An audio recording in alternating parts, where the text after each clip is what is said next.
What's up, everybody? How are you? Thanks for coming out. We appreciate it. Who has the first question? Start with John, please. John, we got to speak with you briefly at the NSAC meeting on Tuesday. I just want to ask you, now that you've had a couple days to think about it, how comfortable are you with the resolution, and how happy are you with what got done, you know, the one-fight license, and knowing that you'll be tested the rest of the year? How happy are you with it the way it done? First, I want to thank everybody who made it out, all the fans in Las Vegas. Thank you guys so much. It's good to see you all. I'm very excited for UFC 235. I'm a little underwater today, so excuse me if I seem off my game. I'm very sick, actually. I'm excited that the whole thing's over. It was a 4-hour hearing. I learned a lot about what's happening in my body. It's good to know that I'm not the only athlete going through this. It's definitely the most high-profile case in the country right now. But you know, the biggest things is, you know, and I want to drive that home every time, that you know, these picograms give me no performance-enhancing benefits. I have USADA, VADA, and Nevada, all three drug testing me for the remainder of this year, that's a lot of needles. But I have no problem being in this position. I think through all the testing, I'll be vindicated, and we'll all be educated. So it'd be great. Yeah, I was going to ask you about that, John. I mean, if you do make it through this entire year tested that frequently, and do you feel that at that point the questions have to stop, that people have to stop asking you, are you a cheater? Have you been doing something wrong? Yeah, absolutely, absolutely. I think you know, me opening myself to being tested by 3 different agencies, it shows that I have nothing to hide. You know, USADA and VADA have been around for so long. They've worked with so many extremely successful athletes, guys who are a lot more influential than I am, guys who they've worked with the who's, you know, and they're very credible. And I feel like them giving me my license shows that I am innocent, and that this doesn't help my performance at all. And yeah, and I'm just grateful. I'm grateful for everything to be out in the open and accessible for everybody to see. Thanks, John.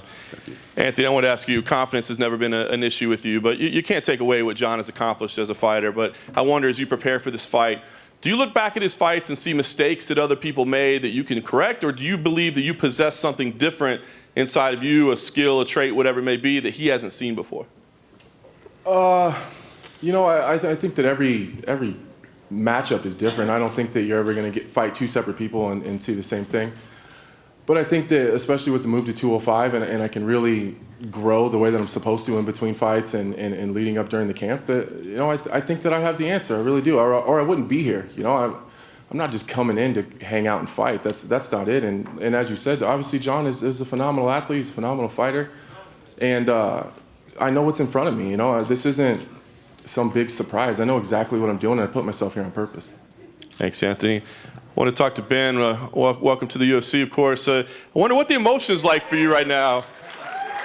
I mean, here you are, a guy that couldn't get to the UFC, that, you know, Dana had some negative things to say about. Now you're sitting on this panel full of superstars in your first appearance. So what's going through your head right now? I'm just going to enjoy the moment. It's great to be here. Finally got this opportunity to prove how good I am at mixed martial arts, and I'm going to take it, and I'm going to enjoy it the whole way. You have always been an outspoken guy online. You've had some interactions on social media with guys. There's a lot of welterweights on the table right now. Yeah. I wonder what it's been like backstage while you've been in town. Have there been any interactions? Marty tried attacking me 20 minutes ago.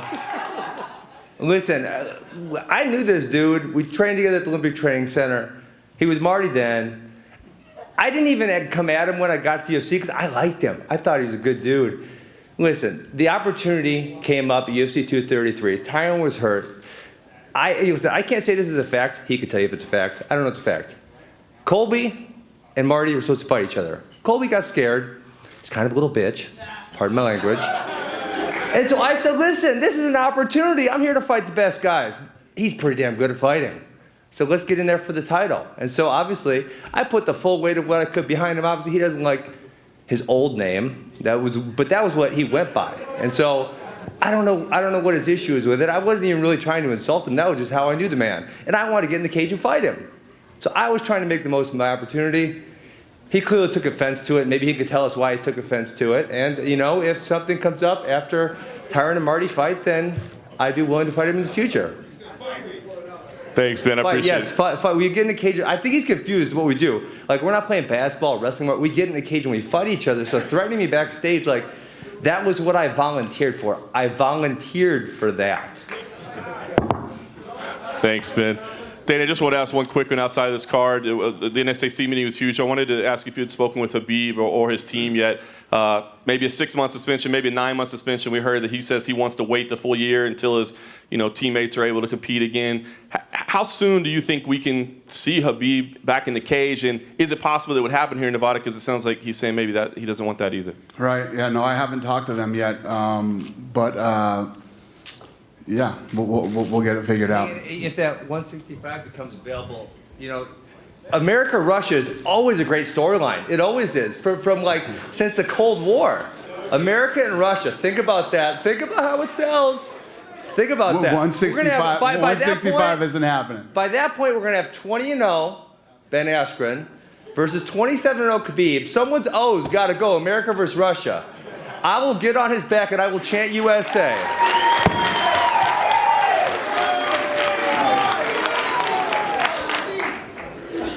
Hi, Dana. Just to piggyback off the back of that, you said you hadn't spoken to Khabib or his team. Have you spoken to McGregor or any of McGregor's team? Have we talked to McGregor? Yeah. We've started to talk to McGregor. He's got less of a suspension, yeah. Okay, so it's possible that he could be eligible in April. Is that a date against maybe Cowboys? No, he wouldn't fight in April. What sort of time frame are you looking at? I don't know. That's what we're trying to figure out. All right, fair enough. Yep. And for Robbie Lawler, you're introducing Ben Askren to the UFC. A lot's been made about his wrestling ability, but also about perhaps the quality of opponents he's had outside of the UFC. What do you think of Ben Askren's fighting abilities and also about the opponents he's faced already? Obviously, he's fought all over the world, wrestled all over the world. He's a competitor. He figures out a way to win. So I got to go out there and get after him. My wrestling's all right. I train with pretty good wrestlers, get my body ready. My coaches are doing a great job with me, and my striking is getting better. So just got to go out there and get in his face and put some hands on him. And the last one for me for Tyron. Obviously, for a long time there, it looked like it was going to be you versus Colby. It's now against Kamaru Usman.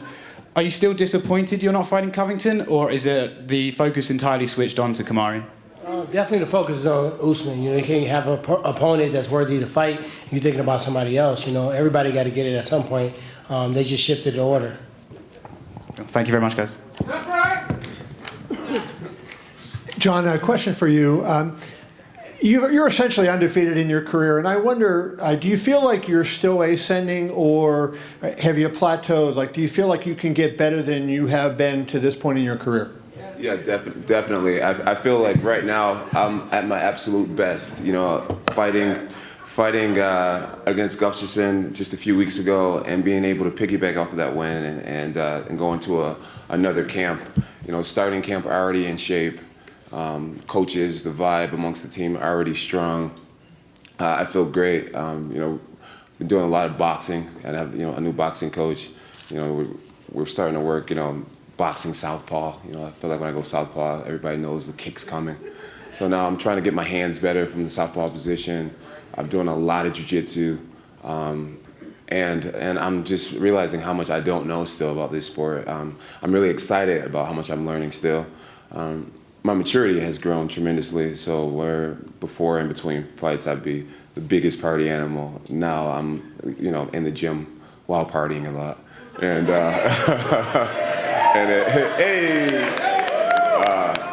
So it works. It works. Yeah, I feel like my best performance will be this next one for sure. Hey, John, there's a party over here. Hey, I see it.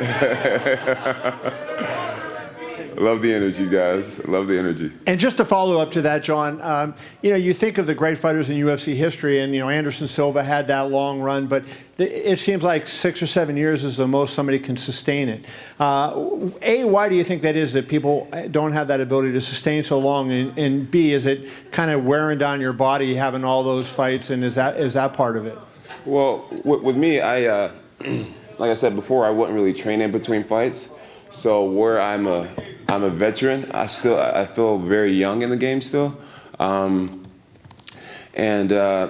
You know, I've been lucky to have never been knocked out, never been dropped in practice. You know, so I believe that my brain is extremely healthy. I feel like you can only take so many punches in your career, and I've never really taken any really big shots from anyone. So that helps. And then, you know, I have this, you know, I'm a Christian, and I really believe that God has blessed me to be in this position. And I feel like when you're backed by the Father, you know, and if He tells you something's for you, then I believe it's for you. And I believe that God has anointed me to be a great fighter. And if you believe that, genuinely believe that, then you should have nothing to fear. A question for Anthony. You've kind of turned your career around since your move up to light heavyweight. Confidence-wise, though, it's a different thing facing John Jones than is facing anybody else. How do you, in light of, you're going to hear over the next month, you know, how he's the greatest fighter of all time and the odds are probably going to be massively against you. How do you maintain your confidence and belief in yourself when every day you're going to be hearing people doubting you and questioning you? Jesus Christ, you're going to talk the whole fucking time? God damn, shut up.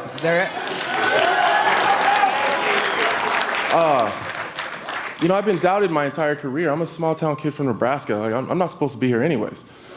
So what we do is we strip the name and the face away from the person, and we just attack the problems. And that's what we do. You know, we know what's in front of us. We know what John brings to the table. There's plenty of footage out there, and you know, that's how I attack it. I just don't make that big of a deal of it. You know, to me, it's another fight, and I've been chasing this dream to be a world champion for a long time. There's been its ups and downs, and you know, no one's ever counted on me to win. You know, that's just not how my career's gone, and Jesus fucking Christ. And that's what we're doing, man. That's what we're doing. We're attacking the problems, and I'm taking the name and the face away from it, and that's what we're gonna do. Thank you. And Tyron, the last question I have is for you. You always have a lot of stuff going on in your life, and it seems like sometimes it bothers the boss when you maybe can't step up to fight. What have you been doing? Do you have any projects, movies, or songs, or anything coming out? And how have they impacted in terms of your fight career, being available to fight when the boss wants you to fight? You know, there's nothing that I do outside of Askren that's ever stopped me from being able to fight. There's been times where, you know, I fight somebody and you're in a violent sport. You know, when I'm out there, I'm trying to knock your head off. And if it breaks my hand or tear my labrum, or if I break my foot, it's been situations in the last 3 or 4 fights that within those fights I succumbed to injury in most fights in the first round, and I had to go out there and still find a way to win. And 3 of those injuries that happened in my last 4 fights required surgery. So surgery and being out and rehabbing is what kept me from fighting earlier than what I've liked to. It's never been me doing a movie or doing an album or doing television, doing anything like that. When I get in training camp, it's training camp. It's time to fight. It's time to focus in to zero. And it's been many movies and opportunities that I've had that I've turned down due to training camp. So I think that's kind of a misunderstanding that I would allow something in entertainment outside of fighting to stop me from taking a fight. That's something that would never happen. Hey, John, welcome back. Obviously, Tuesday was very nerve-wracking for everyone, I think. And what was going through your mind, you know, the possibility? How stressful is that, the possibility that the commission might have gone the other way with their decision? It was pretty stressful. You know, going into the meeting, I had a briefing meeting with my lawyer, and he said, John, I am certain that you're getting your license back. Don't worry, stay calm, cool, collected. And I was initially. And around the 3-hour mark, I started to get a little nervous. I was like, you know, I started to get a little nervous. I thought that it was a possibility that I wouldn't get the license, but it all worked out. I got the license, and like I said, you know, Nevada and these companies, USADA, VADA, are such powerful companies, and they have so much resource. And if I was a guilty athlete, or if I had, you know, something that was giving me a performance enhancing benefits, you know, I just simply wouldn't be here. That, you know, I feel like a lot of people say, oh, because you're John, you know, you're getting this special treatment and all this shit. And it's like, it's been a lot of work. It's been a lot of time, a lot of research, a lot of lawyers and all this stuff. and a lot of scientists, the best scientists in the world, looking into my blood, and they've come to the conclusion that there's a fair fight happening, and so I'm just grateful to be here with my license. Thanks. For Mr. White, was there a contingency in place had the commission gone the other way for the headliner? No. No? No. No contingency? No. Okay. Fair enough. Robbie, how do you feel about welcoming Ben Askren to the UFC? He comes in here with highly touted and, with a lot of accomplishments on his record. So how do you feel to be the guy that's going to welcome him to the octagon? Yeah, I feel pretty good.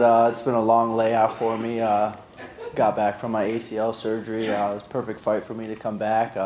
Really, I've just been concentrating on myself, making sure I'm the best I could be, and it's a long, hard road, and I'm excited to get back in there and beat up on Askren.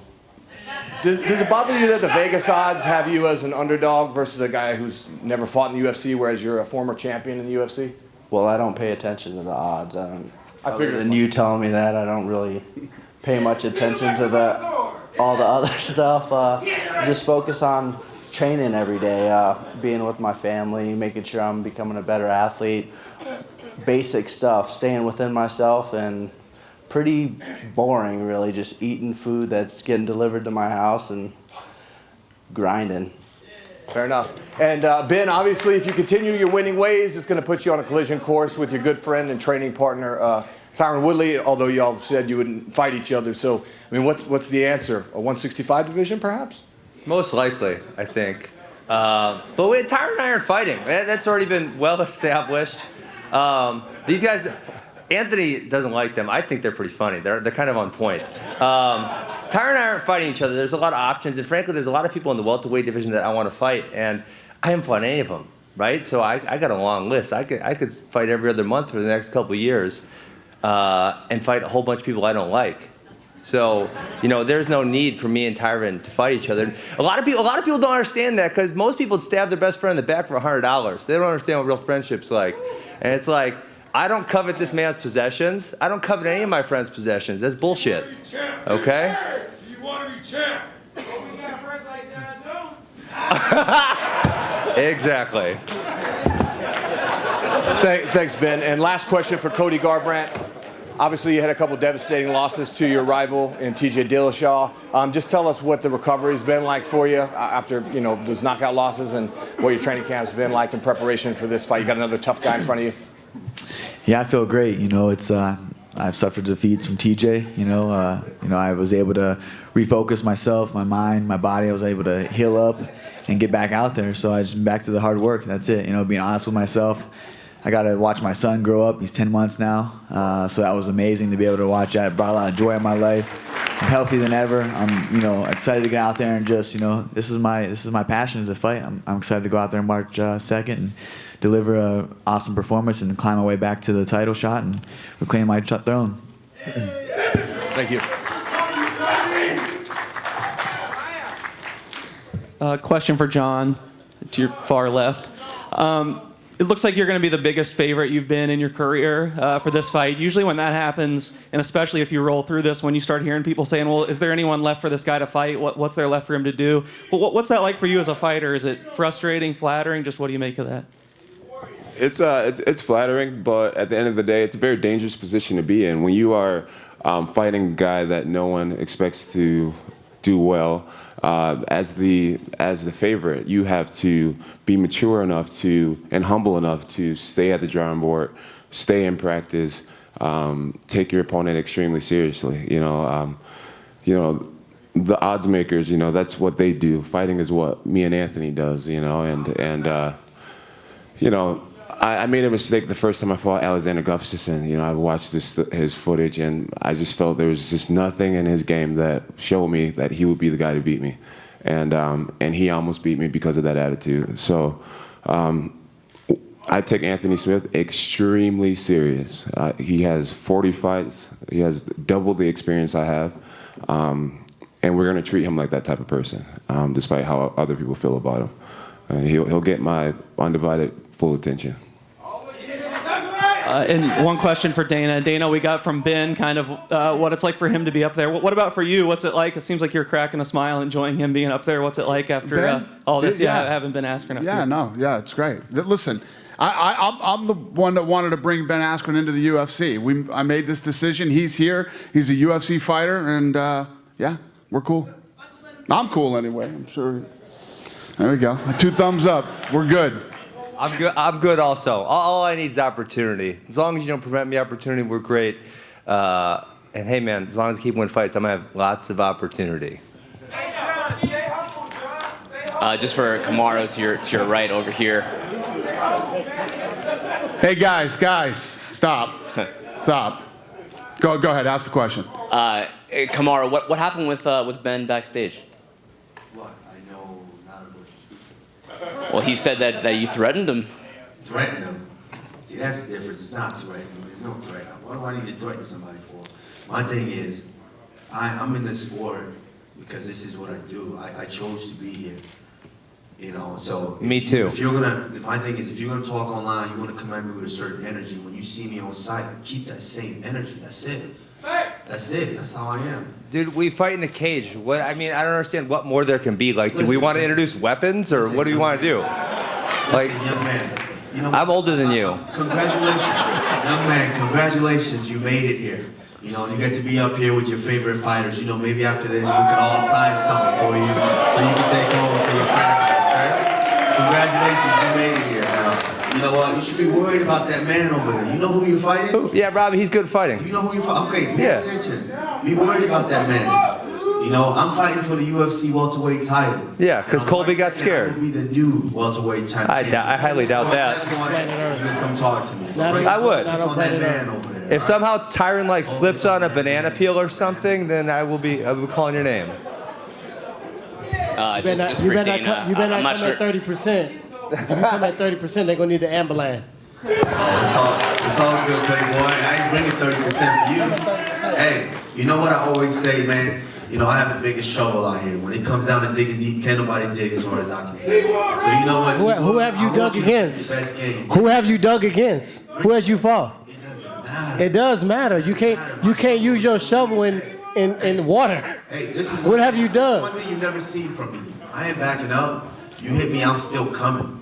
And I'm coming all night long, T. Wood. Please don't back up. Brother. Don't back up, my man. Don't back up. Watch the people that said that before. Hey, don't matter. Everybody that said that before, they ate the canvas. And the referee was coming to peel me off of it. Anybody can put their head down and throw a haymaker and pray, hope it lands. It's kind of crazy. I'm top 3 for the most knockdowns in welterweight history, and I think I got the fastest KO flat out. How many people have you knocked out in your career? How many people have you knocked out in your career? Same as you, 6? No, don't fool yourself, brother. 7 Don't fool yourself. How many you have? Don't fool yourself. How many KOs, TKOs you have? How many people consciousness I stole? You have stolen none. Nice try. Bruh, Marty, you I'm your mentor. Hey, listen. You talking back to your mentor right now. Hey, it don't matter. You can feel like a big brother all you want, but at some point, big brother got to get their ass whooped too. Not by you. That doesn't happen. Not by you. I haven't seen a person on the roster to do it yet. You ain't gonna be the one, bro. Hey, March 2nd, we're gonna see. When you hear and new, you know, you're gonna feel real special when you're walking backstage. You don't even believe that yourself. Like you want to be so cool. You want to sound like LL Cool J. You don't even believe it yourself. You don't even believe it yourself. You don't even believe it yourself.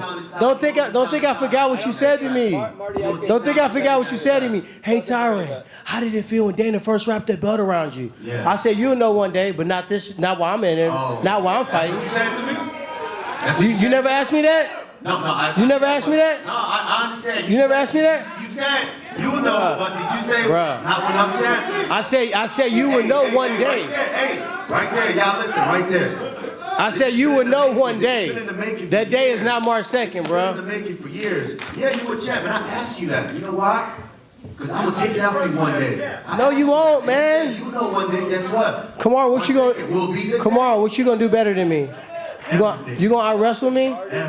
If we get in the octagon and I can throw no punches, no knees, no takedowns, no submission, I would kick your ass and just wrestle, flat out. When it come down to striking, I would knock you out, flat out. When it come down to grappling, I would break your arm, flat out. There's nothing you can beat me in. I'm faster than you, I'm stronger than you, and I promise you, if you come at less than 100%, you would you would reconsider fighting ever again in your life. I promise you that. Hey, you know what's funny? Darren Till said the same thing, didn't he? Darren Till sat over there and said the same thing. He said it's time for the young lion. But I'm not And you watch, guess what? Now, and I commend him, because he took a many elbows upside the head. It ain't gonna take that many. I'm on Darren Till. What you gonna do? I'm on Darren Till. How you gonna beat me? You know I'm not Darren Till. How you gonna beat me? Hey, it don't matter. How you gonna beat me? March 2nd, you gonna hear. How you gonna beat me? And you know what I'm gonna tell you? I'm gonna tell you right now. What you gonna tell me? I'm about to say anything. What you gonna show me? I'm from Missouri. I'm from the show me state. What you gonna show me? Oh my God. Ella, here come LL Cool J. LL Cool J. You know what I'm gonna tell you? Let me get my chapstick. You know what I'm gonna tell you? You've been a good champ, man. And I'm gonna come to you, and I'm gonna tell you, sit down somewhere, bro. Hey, I do this, man. Hey, Usman, I do this, and I've been doing this for a long time. See what you started? Some of us do this. I do this, and I've been doing this before it was legal. I've been doing this in the streets my whole life. Like this, I've been fighting my whole life. And guess what? And what? I tenderize all your opponents for you. I wrote the book on how to beat Damian Maia. You should thank me. You should give me a percentage of your purse. Really? Please. Please. Dude, I beat every single fighter. How many fighters you know that tore a labrum that still come back and beat the opponent? Broke a foot and still beat the opponent. Broke his hand. You see this? This happened in the first round until. And you know what? Boom. Fuck it. I'm going to throw some elbows now. That's what a champion does. What I'm trying to say is, when people look at Kamaru Usman, they don't look at him like, damn, how the hell did that guy do that? That's what they think when they think of me. Really? They think of the destruction. They think of the ability for me to get here to there in a fraction of a second. They're like, whoa, my God, I never seen Kasha get knocked out like that. I ain't never heard anybody talk about you like that, bro. Ever. Who? Tell me what fight. You sure? What fight? You didn't watch Sergio Moraes? What fight? Who is that? What? Who? What? Who's that? Are you doing that against the greats? Well, listen. Are you doing that against the greats, though? Listen to me. Every knockout or every knockdown that you've had was with head down, eyes closed, prayer punch. Man, you can have your eyes open with binoculars on. It don't matter, bruh.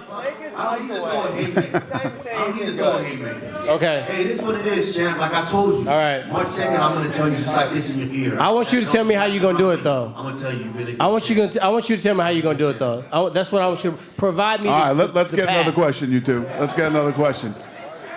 Oh, it's you again? Yeah. Oh, okay. What do you got now? Dana, at the Nevada Commission hearing on Tuesday, the commissioner said that they could start possibly sanctioning fighters for things that they say before fights and lead up to fights, I guess in response to the McGregor and Habib stuff. Just wanted to get your thoughts on that. Can they do that? I think it's crazy. I think it's insane. I think it's unconstitutional, first of all. I don't think you can legally do that. These guys get into a cage and they punch each other in the face. They can knock each other unconscious. They can choke each other, but they can't say mean things to each other. It's pretty ridiculous. And then just for Pedro, just to make sure you're awake back there. How do you feel about this fight? And if you were to beat Cody, where do you think you stand in the division at that point? That's a great opportunity. You know, that's all the fights that I got in UFC. You know, since my first fight I fought was the LFA champion, was 10-0. I fought a Rafael Assunção in 1 week in notice. And that was my first professional loss. And I learned a lot from that fight, and I have been fighting the best fighters in the division and finishing almost all of them. I'm very excited to fight Cody. He's a great fighter, incredible skills, and I believe my skills are better than his. And that's my time right now, and I'm going to be ready to finish him, knock him out, or finish him. For Cody, please. Cody, I want to ask you, seeing the title fight that played out a couple weeks ago with TJ and Cejudo, what were your emotions watching that fight, and did you have a vested interest in how you wanted to see that go down? I figured that would happen. You know, TJ cutting the extra 10 pounds it takes a lot out of you. You know what I mean? He's sucked up at 35, and he gets hurt a lot at 35 as well. You know, Henry looked strong at weigh-ins. TJ looked depleted. I called that. Figured he was going to get knocked out. I thought it was going to be in the later rounds, you know, second or third round at least. But hey, hats off to Henry. Hats off to TJ for going down there and, you know, trying to take advantage of the opportunity to become double champ. Now I think that Henry comes up to 35. You know. Well, I was going to ask you, I mean, there's this very interesting top of the division right now, right? I mean, this is a huge fight. We've got a Sunsao Moraes this weekend. We're hearing maybe Cejudo comes out to 35. I mean, who do you think deserves? I mean, would you be okay with Cejudo coming in and fighting for the title right away, or do you feel like these other two fights should factor in there? Man, I don't really care who fights for the title. I'm focused on myself. It's me versus me in there. You know, no offense to Pedro Munhoz. He brings a lot of skill, and he's a fighter. You know, everyone's tough in this organization, but it's me versus me in there. I'm focused on myself and getting back to my throne. Hey, Scotty. And Pedro, I kind of want to follow up with a similar question. I mean, you've always been kind of a quiet, soft-spoken guy, you know, not a big trash talker or anything like that, but this would be a huge win over a former champion. Again, we got Cejudo maybe coming up. You've got the other fight in Brazil this week. But, I mean, do you feel like this is a fight that should earn you a title shot? I mean, do you feel like you've got to speak or you've got to talk trash or can just a win get you that shot? Yeah, definitely. You know, as me, a lot of people tell me, like, you got to start talking more trash and things like that. And, you know, it's first time in being here. It is a great opportunity. I'm very excited about it. You know, promise you that I'm going to get better on the trash talk thing. But I don't have anything else to say about him. You know, he's a great guy, good-looking guy. Look at him. But March 2nd, you know, we have the similar style. You know, we both have heavy punches. You know, he's a good wrestler. I'm, you know, good jiu-jitsu. So a lot of my fights, you know, I finish people. So do his. So it's a great fight. We both move forward. We both look for the knockouts and submissions. And March 2nd is not gonna be different, you know. And after being him, I believe 100% that I deserve to be the next contender. Thanks, Pedro. If I could, just one quick. I was gonna ask, what's one thing you don't like about Cody? Let's hear it. Talk some shit. I'm gonna say one thing that I like about him. So I can't say anything that I don't like about him. The fight that I fought Brad Jones, it was in LA. You know, he fought TJ there, and we talked for the first time. He's a cool guy. You know, his manager, he has been around the gym that I used to train before in LA. You know, he's a cool guy. You know, one thing that I like about him, and soon after I'm gonna buy is his Lamborghini. Our pay-per-view just went. Hey, he tried. No, it's great. I'm excited to fight. You know, Pedro, he's a tough competitor. You know, he comes to fight, but I'm just going to show it to the next level. You know, I have a lot of respect for him, but this is my time to get back to the top, and it starts off March 2nd with him. Thanks. Conrad, I just want to ask you, I mean, it's obviously you're definitely fired up today, but I wonder, I mean, you know, was there a chip on your shoulder just from the process you had to get to be here? I know you felt this was your journey, but there was such this convoluted approach to you finally getting your title shot. I mean, is that why you have a chip on your shoulder, or is it something about Tyron that upsets you? What's the energy today? No, if it comes off like that, I'm not trying to put a chip on my shoulder, walking around with a chip on my shoulder. I mean, this is, my life has been, when I look back on it, I'm like, man, I've been blessed. You know, born in Nigeria, walking the streets, walking miles to get water, to boil, to be able to cook and eat and wash your clothes. You know, I never dreamt of being able to be in America, being on here, being in the States, and doing something, being and seeing some of the amazing things and places that I've ever been. You know, going all through that, getting into a sport like wrestling and transitioning into something like this. I mean, just backstage, I was telling John, the first time I ever watched a UFC fight was with John Jones. And my freshman year in college, we went to a house party, and that was the first time I ever seen a UFC fight. And so I've been blessed. All through my life, I've been touched by different people, seen different things. And March 2nd will be the cap of that, you know, being the first African UFC champion of the world.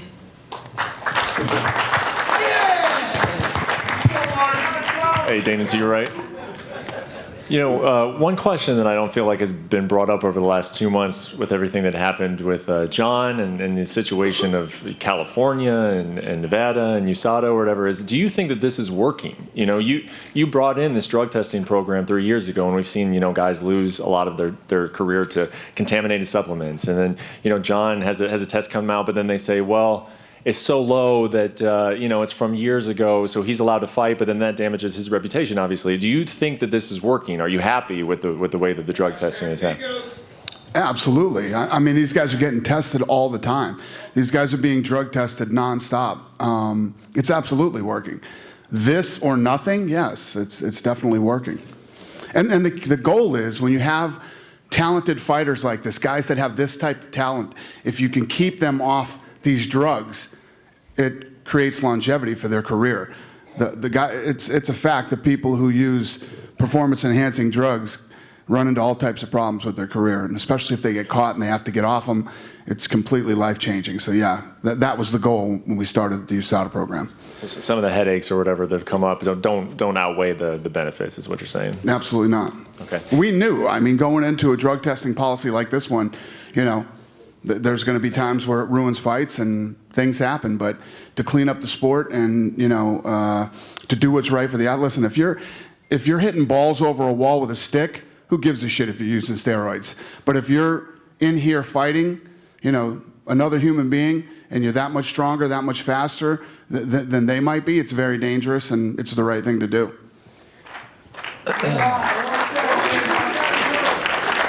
One fight that you don't even have up on the stage is Holly Holm versus Aspen Ladd. Can you talk about that fight real quickly? And is that a guaranteed #1 contender fight? Yeah, that fight's not going to happen. That's why they're not up here.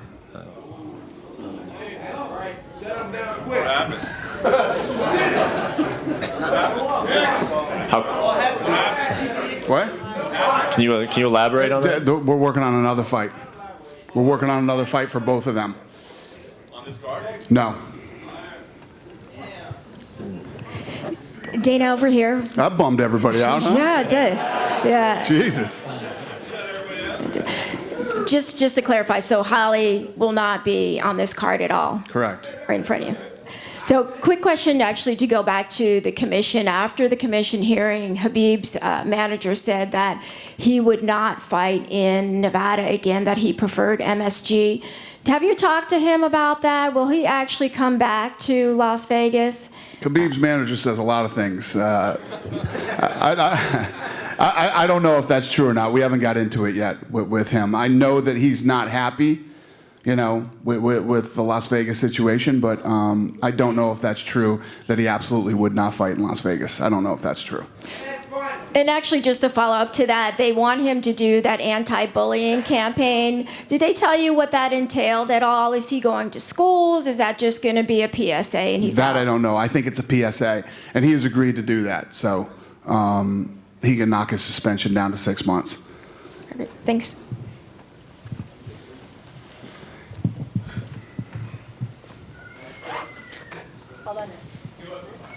You got one more? We'll do one more, and then I'll square these guys off.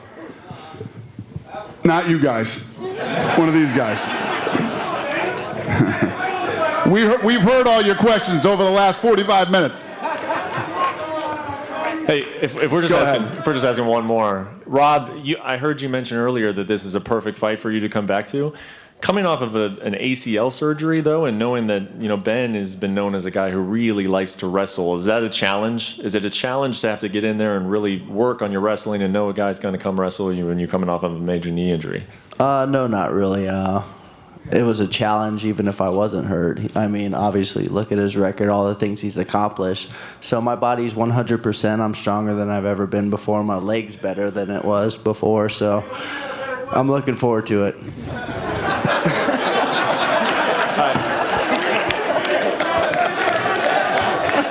Is that all you got? Can I get one more shot? Give it a shot, yeah. Good luck.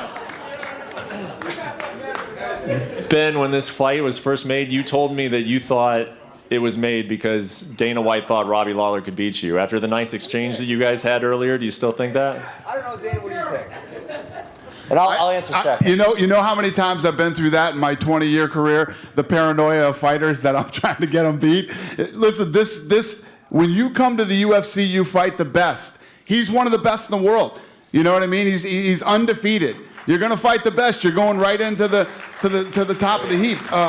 You're going to fight nothing but the best here. So believe me, that isn't the first time I've heard that one. Believe me. But, okay. I don't determine who wins or loses here. These guys do. I make the fights, and they either win them or lose them on their own. Has nothing to do with me. Okay, so can you imagine like a 75-year-old Dana sitting there? Do you smoke cigars, drink whiskey? You do something probably, right? No. Hey, okay, well imagine you're smoking a cigar, sitting in your porch 75 thinking, you remember when those guys thought Askren was going to come here and then I got his ass kicked 3 times? Like I can just picture that in my head. That's like so funny. And like that's probably what I would do if I was in your situation. I'd laugh You and about Woodley it. must hang out a lot. That's funny though. Think about that. That's a funny picture. And then That's a total Woodley conspiracy. I can hear you two in the gym. Come on. Oh, you're trying to get me beat I'm too. Gucci. I'm Gucci. Now. I got gotta more bring me answer, to but the that's a game. funny visual. Think about the visual. Number 2 is, listen, I wanted to pick on Darren Till. He's annoying as shit. In the first phone call, they said Robbie, and I said okay. Obviously, Robbie, if you look at his skill set, one of the worst matchups in the top 10 for me. Does pretty well against wrestlers, hits hard. That's what you need to beat me, right? Now, that's fair. I'm good with that, okay? I didn't come here for the right fight. I didn't come here for the easy fight. I didn't come here for the damn money fight. I came here to fight the best world and prove that I am. I want to compete, and so I'm ready to compete on March 2nd. Was that question better, guys? You happy with that one? All right. Thanks for coming, everybody. I'll square these guys off for photo ops. See you March 2nd.